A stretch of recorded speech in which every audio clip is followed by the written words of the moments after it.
Lei 9.455 do ano de 1997, que é a nossa lei de tortura ou lei anti-tortura, né?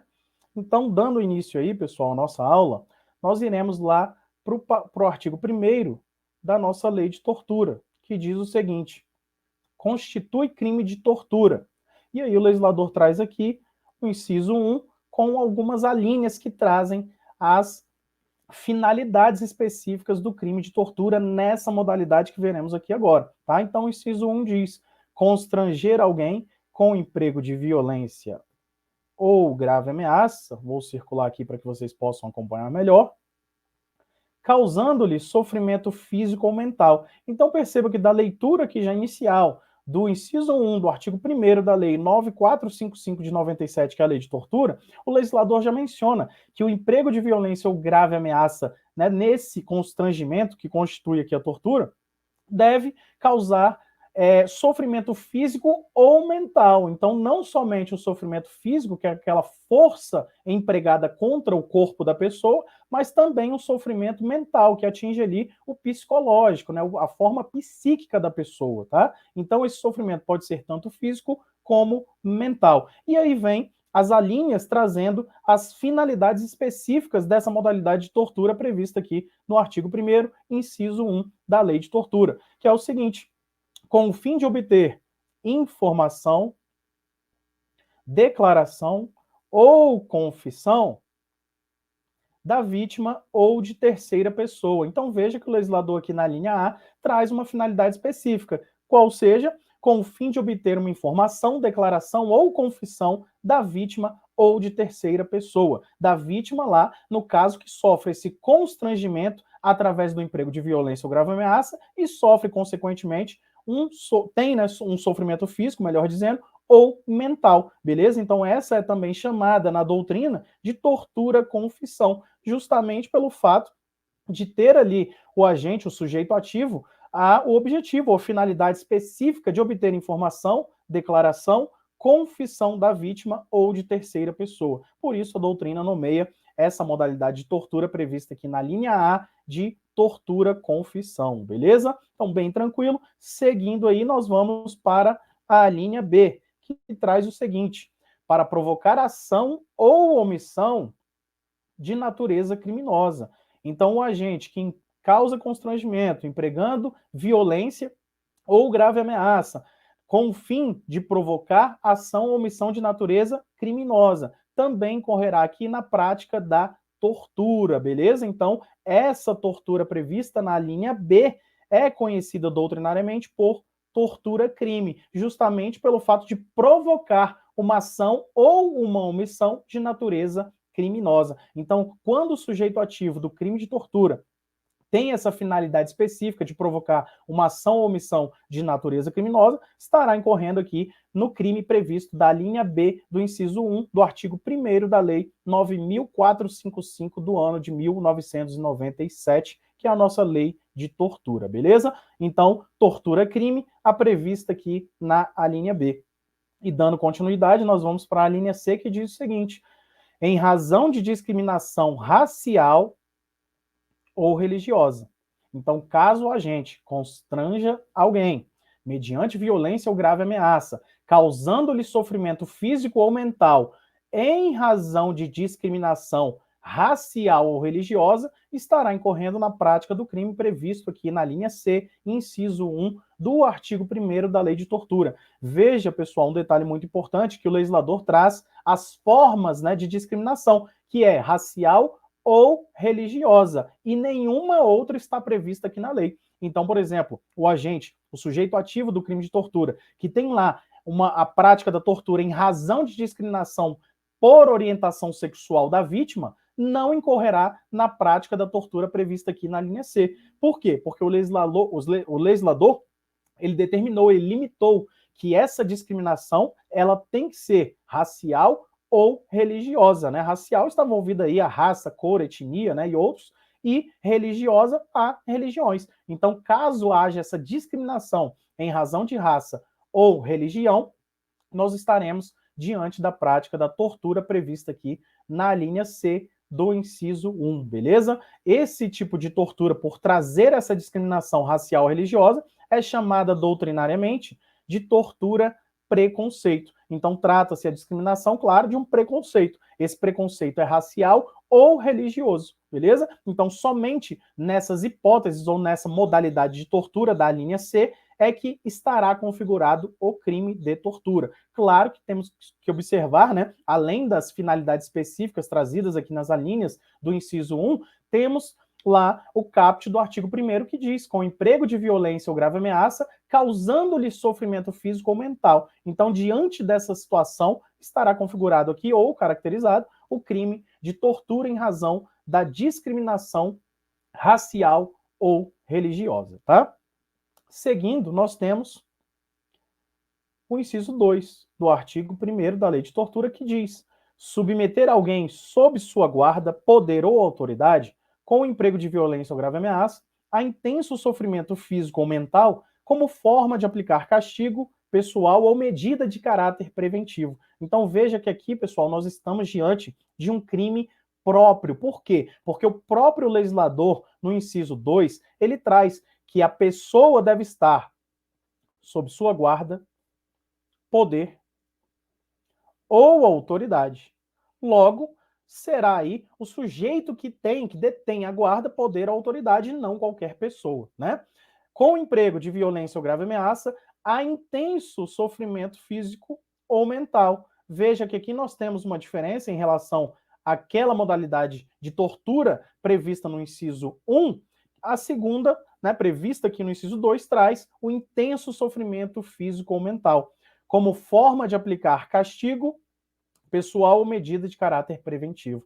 Então veja que essa tortura, ela é também doutrinariamente conhecida como tortura-castigo, tortura punitiva ou tortura intimidatória. Tá? Lembrando que trata-se de crime próprio, porque o legislador traz quem é o sujeito aqui ativo das condutas praticadas. Então veja que é quem detém a guarda, o poder ou a autoridade de alguém, de alguma pessoa. Beleza? Pena é de reclusão de 2 a 8 anos, né? Avançando aqui, nós temos, pessoal, o seguinte, que a lei de tortura ela tem um caráter bifronte. O que é isso? O caráter bifronte significa dizer que tanto o particular quanto o agente público podem ser autores dos crimes previstos aqui na Lei 9.455 de 97, que é a lei de tortura. Então, não somente o agente público, mas também o particular pode figurar no polo ativo do crime de tortura, né? Nós imaginamos, quando falamos em tortura, nós já logo visualizamos aí agentes públicos, né, em especial os agentes públicos responsáveis pela persecução criminal, pela persecução penal. Logo, associamos a policiais, né, as instituições de segurança pública. Mas não somente o agente público, mas também o particular pode praticar os crimes de tortura previstos aqui na Lei 9.455 de 1997. Por isso, esse caráter bifronte, beleza? Então, para que a gente entenda, também o particular pode figurar como sujeito ativo do crime de tortura, né? Nós visualizamos muito aí a questão de agentes públicos, em especial da segurança pública, policiais, mas também o agente público o particular pode praticar aqui os crimes de tortura definidos na lei também, beleza?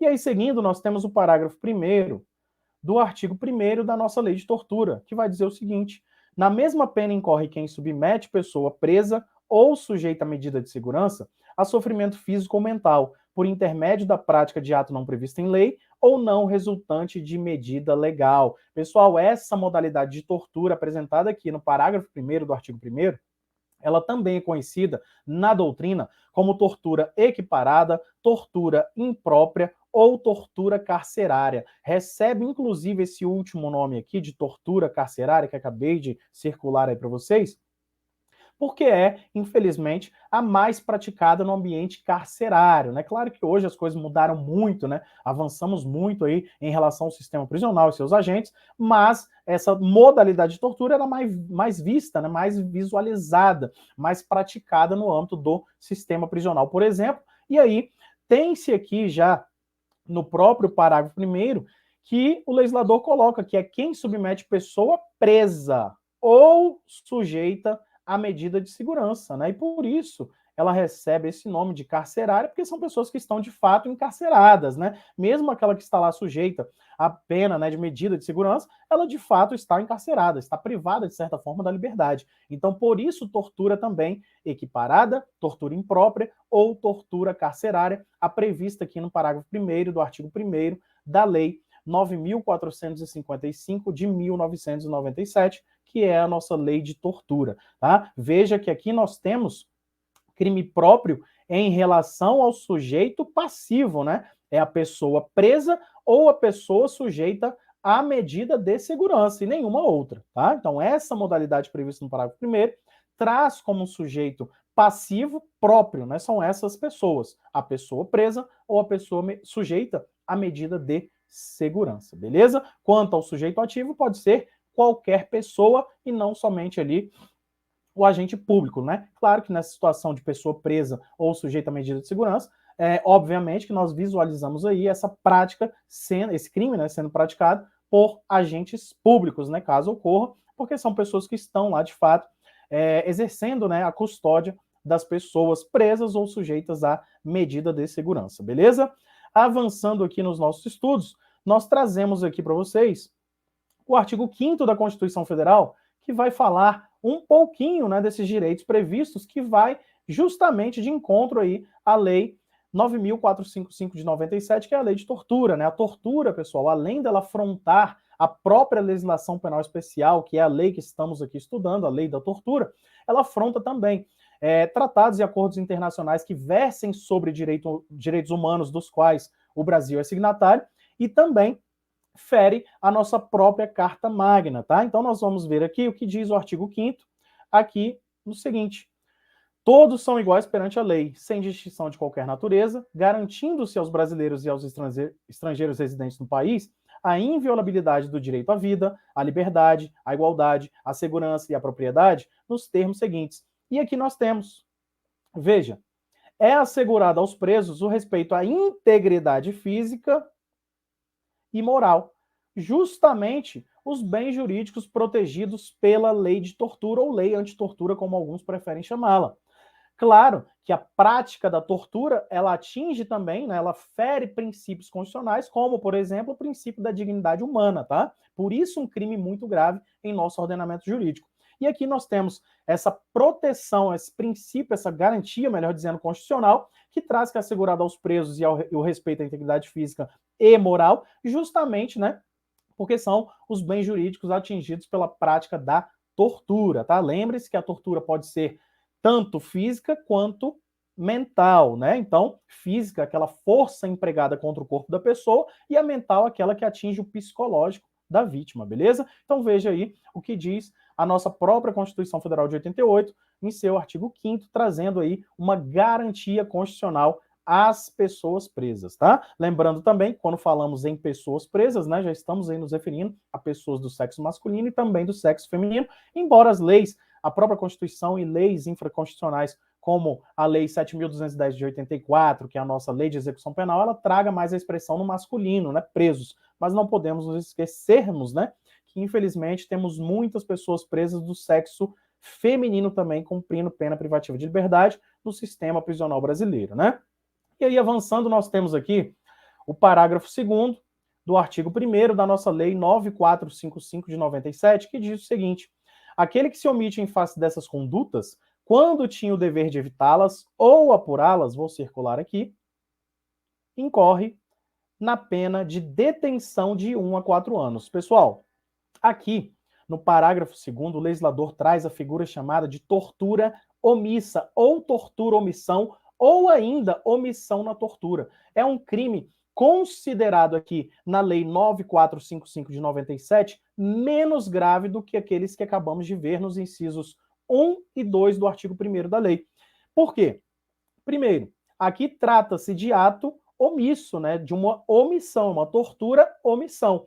Trata-se também de crime próprio, tá? E aí nós temos pena de detenção, bem mais leve, claro, do que a pena de reclusão. Nós temos aí, fazendo uma diferenciação entre reclusão e detenção, que a pena de reclusão ela pode ser cumprida nos 3 regimes prisionais, quais sejam regime fechado, regime semiaberto e regime aberto. Já a pena, quando ela tem lá a detenção, né, ela pode ser cumprida somente em regime semiaberto e em regime aberto, tá? Então, como não pode ser cumprida no regime fechado, então já temos aí um abrandamento dessa pena, né, por si só. Então, essa é a diferença entre reclusão e detenção. Veja que para a tortura na modalidade omissa, né, a tortura omissão prevista aqui no parágrafo 2º do artigo 1º da nossa lei 9455 de 97, o legislador, por visualizar que é uma conduta menos grave do que aquelas anteriores que vimos, ele traz como pena a detenção, beleza? Veja que esse crime aqui, do parágrafo 2º, ele não possui uma roupagem hedionda como os anteriores que vimos agora. O que significa isso? Não se trata aqui de crime equiparado a hediondo. A tortura nós sabemos que é um crime, né, equiparado a hediondo. Tanto a tortura, quanto o tráfico, quanto o terrorismo são crimes equiparados a hediondos. Os crimes hediondos estão previstos na Lei 8.072 de 1990, e aqui nós temos a tortura como um crime equiparado a hediondo por expressa previsão constitucional. A nossa própria Constituição Federal de 1988 menciona que o tráfico, a tortura e o terrorismo são crimes equiparados a hediondos, beleza? Então, note que o parágrafo 2º, ele, diferentemente do inciso 1º e do inciso 2º, não é considerado um crime hediondo, não é considerado um crime equiparado a hediondo, por isso não possui essa roupagem hedionda como fala-se na doutrina, beleza? Então atenção aqui a essa modalidade de tortura, que é a tortura omissão, em relação às demais previstas aqui na Lei 9.455 de 1997. E aí, avançando, nós temos no parágrafo 3º as formas qualificadas da tortura. O parágrafo 3º traz as qualificadoras da prática da tortura, e é o que veremos aqui agora. Então, nós temos aqui, se resulta lesão corporal de natureza grave ou gravíssima, a pena é de reclusão de 4 a 10 anos, uma pena muito maior, né? Se resulta em morte, uma outra qualificadora, a reclusão é de 8 a 16 anos, uma pena também muito mais gravosa ao sujeito ativo aqui, a quem pratica, né, ou comete o crime de tortura com esses resultados, com essas qualificadoras, que é lesão corporal de natureza grave ou gravíssima ou a morte, beleza? Então, nessas situações aqui, nessas formas qualificadas da tortura, nós teremos penas muito mais elevadas do que aquelas formas não qualificadas da prática da tortura, tá? Claro, né, que trata-se aí de tortura qualificada, né? A doutrina trata a tortura trazida aqui pelo legislador no parágrafo 3º do artigo 1º da Lei 9.455 de 97 como sendo a tortura qualificada, tá certo?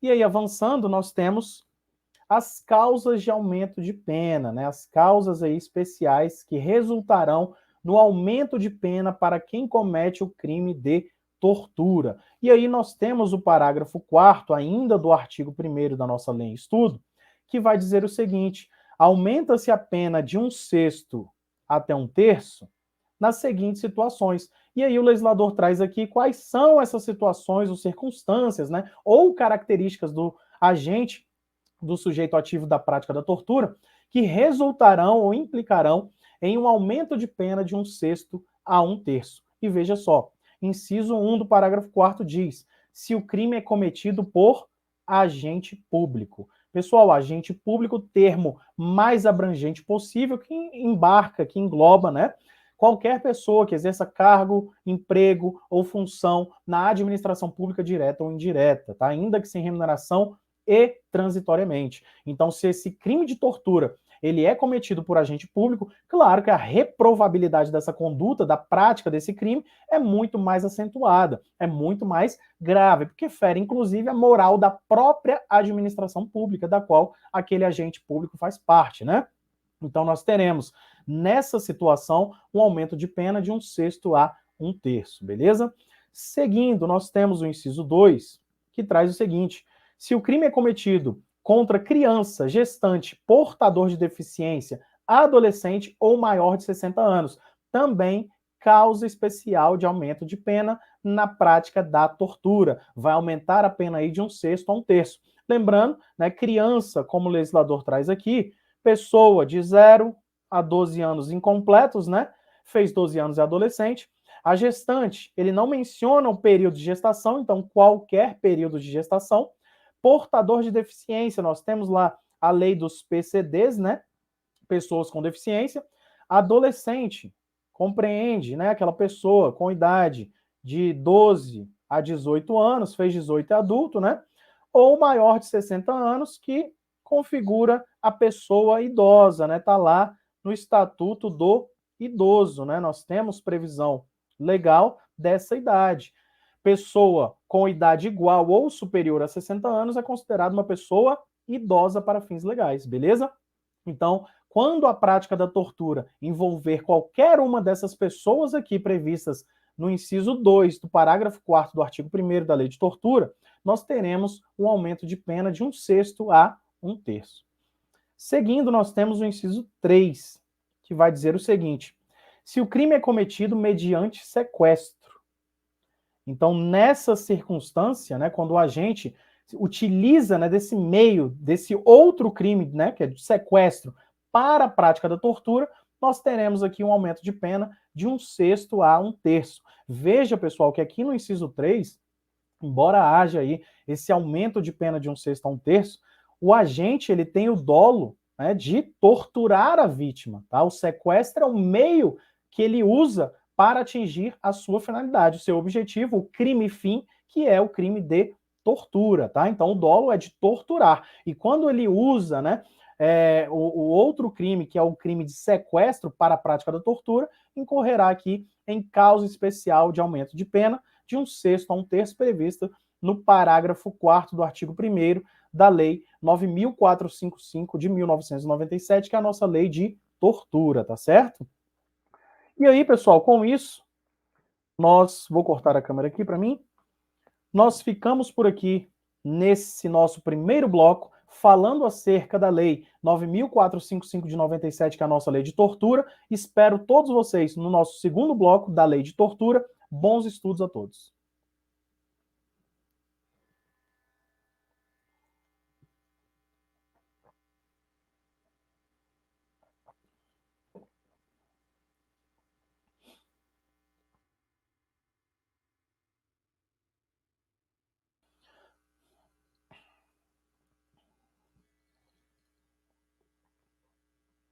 Olá, pessoal, sejam todos muito bem-vindos. Estamos de volta com a nossa aula aberta aqui no Instituto de Estudos Jurídicos, o IEJUR, trazendo para você a Lei 9.455 de 97, que é a Lei de Tortura ou Lei Antitortura, como alguns preferem chamá-la.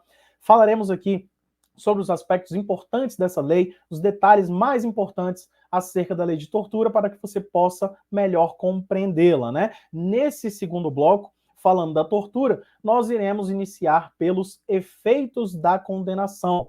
Tema também muito importante quando falamos em tortura, principalmente, né, aquela com a causa de aumento de pena quando é praticada por agente público. Então nós veremos a partir de agora o que resulta, né, quando o agente público comete o crime de tortura. Nós vimos no bloco anterior que trata-se de uma causa especial de aumento, mas também possui seus efeitos, né? E que efeitos são esses? Nós veremos a partir desse momento. Vou colocar na tela aí para que vocês possam acompanhar os nossos slides, o nosso material. Então temos aqui efeitos da condenação no cometimento do crime de tortura. Previsão lá no parágrafo 5º, trazendo esses efeitos, os efeitos da condenação ao agente que comete a tortura. E diz aqui, a condenação acarretará a perda do cargo, função ou emprego público e a interdição para o seu exercício pelo dobro do prazo da pena aplicada. Então veja, pessoal, aqui alguns detalhes muito importantes acerca desses efeitos da condenação. Então, quando o sujeito ativo, né, o agente que comete a tortura, ele é condenado, essa condenação acarretará a ele a perda do cargo, função ou emprego público na administração pública. E também a sua interdição para o exercício pelo dobro do prazo da pena aplicada. Então, imaginemos aqui que o agente público foi condenado pela prática da tortura, uma pena aí de 6 anos. Ele terá o dobro do prazo de interdição para o exercício de qualquer cargo, função, emprego público na administração pública. Então, ficará aí 12 anos, né, impedido de ter, né, ou pertencer aí aos quadros da administração pública, tá? Então, um detalhe importante aqui, trazido no parágrafo 5º do artigo 1º ainda da nossa Lei 9.455 de 97, que é a Lei de Tortura. Então, caso o agente público cometa tortura, incorrerá em causa de aumento de pena, como vimos agora há pouco, e o efeito dessa condenação com aumento de pena resultará na perda do cargo, função ou emprego público na administração pública. E também sua interdição,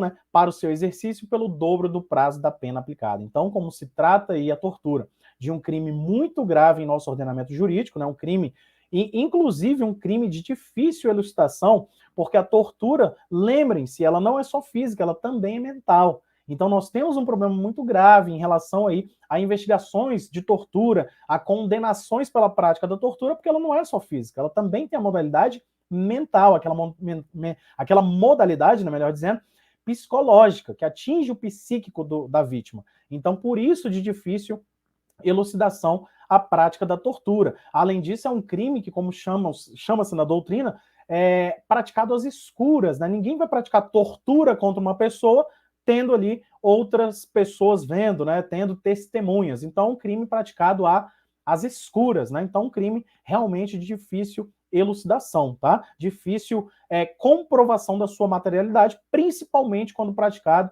na forma mental, né? Então, crime gravíssimo aí, e por isso, esses efeitos da condenação, quando tratar-se aqui de agente público, beleza? Seguindo, nós temos o parágrafo 6º, que diz o seguinte: o crime de tortura é inafiançável e insuscetível de graça ou anistia. Pessoal, o crime de tortura nós sabemos que é um crime equiparado a hediondo, né? Nós sabemos também que os crimes hediondos e equiparados a hediondo são inafiançáveis. A tortura, como se encaixa lá como um crime equiparado a hediondo, obviamente é um crime inafiançável. Porém, admite-se o Instituto da Liberdade Provisória. Mas um detalhe importante: os crimes hediondos e equiparados a hediondos são passíveis, né, da concessão da liberdade provisória, somente sem fiança. Como se tratam de crimes inafiançáveis, ou seja, crimes que não permitem o arbitramento de fiança, né, o pagamento de fiança, eles são suscetíveis aqui à liberdade provisória, mas sem fiança, beleza? Então, claro que acaba sendo aí uma brecha, né, para quem pratica o crime de tortura e outros equiparados e também propriamente ditos hediondos, essa questão da aplicação, da concessão, né, dessa possibilidade de concessão de liberdade provisória também nos crimes hediondos e equiparados. Mesmo sendo inafiançáveis, né, não permitindo ali que o agente pague uma fiança para responder ao processo de liberdade, cabe liberdade provisória sem fiança, né? Então, um detalhe importante é que é sem fiança, tá? Liberdade provisória, beleza, mas sem fiança. E aí, insuscetível de graça ou anistia, como todo e qualquer crime equiparado a hediondo e também os crimes hediondos previstos na Lei 8.072 de 1990, né? Então, detalhe mais importante aqui acerca do parágrafo 6º do artigo 1º da Lei de Tortura é realmente essa questão de ser ele um crime inafiançável, né, por ser crime equiparado a hediondo, e caber a concessão da liberdade provisória sem fiança, tá? Os examinadores também adoram colocar isso em provas de concursos públicos, né, e outros tipos de prova, falando aí sobre a questão da liberdade provisória, se é admissível ou não. Então, tá aí na tela como vimos, é permitida a liberdade provisória sem fiança. E aqui nós temos um detalhe também importante, né, quando falamos aí de liberdade provisória, de livramento condicional, né? Então, todos esses detalhes aí que envolvem o fato de o agente responder ao processo em liberdade ou estar cumprindo pena, já ser condenado pela prática de um determinado crime, e poder livrar-se solto aí, tá? Então nós temos essa diferenciação entre liberdade provisória e livramento condicional no que diz respeito ao seguinte: a liberdade provisória, ela pode ser concedida antes da condenação. Então não há ainda a condenação do agente pela prática daquele determinado crime. Por isso, liberdade provisória, ele vai responder aquele crime em liberdade, beleza? Já o livramento condicional, por outro lado, somente pode acontecer depois que o réu já foi condenado e já cumpriu ainda parte dessa pena imposta na condenação. Então, essa é a diferença principal, né, entre os institutos da liberdade provisória e do livramento condicional. Está ligado aí diretamente ao momento no qual é oferecido o instituto. Beleza? Então, liberdade provisória, antes da condenação. Livramento condicional, já condenado o réu pela prática do crime e também já cumpriu parte da pena imposta na sentença, beleza? Então, essas são as diferenças básicas aí entre o Instituto da Liberdade Provisória e do livramento condicional. Nós não podemos confundi-los, beleza? Então tá aí a explicação. Entendida essa parte sobre esse assunto, nós vamos avançar falando da progressão de regime de cumprimento de pena, porque está diretamente ligada a uma novidade que tivemos trazida pela Lei 13.964 de 2019, que é a lei ou pacote anticrime, com vigência a partir de janeiro de 2020, né?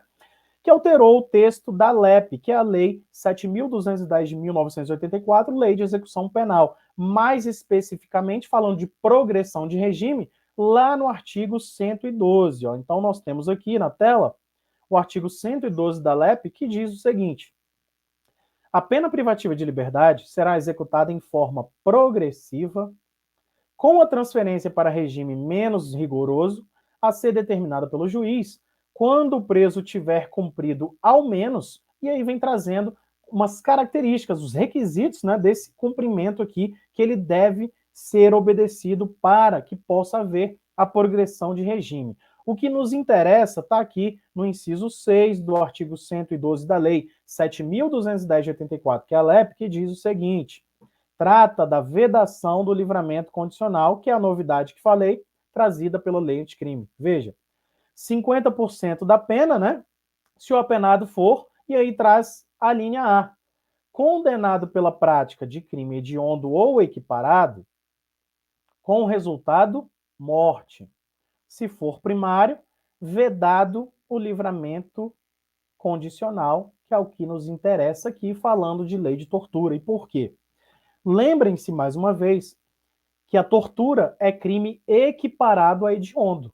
Sendo que nós tivemos essa novidade trazida, né, incluída aqui esse dispositivo pela lei anticrime, que é a Lei 13.964 de 2019, que trata da vedação do livramento condicional. Nós acabamos de ver a diferença entre liberdade provisória e livramento condicional, e aqui a própria Lei de Execução Penal fala em vedação do livramento condicional quando condenado pela prática de crime hediondo ou equiparado com o resultado morte. Então, caso ocorra o resultado morte diante de crime hediondo ou equiparado, que é o caso da tortura, não vai haver o livramento condicional. Não pode conceder o juiz o livramento condicional nessa situação. Isso foi, claro, incluído pelo pacote anticrime, que foi muito benéfico a toda a sociedade, né? Trouxe aí sanções mais rigorosas, penas mais duras, mais longas para aqueles que insistem na prática criminosa, principalmente aqueles integrantes do crime organizado, né? Então, novidade aí muito interessante que altera, né, claro, a questão do livramento condicional quando falamos em crimes hediondos ou equiparados, que é o caso da tortura, nossa lei aqui em estudo, né?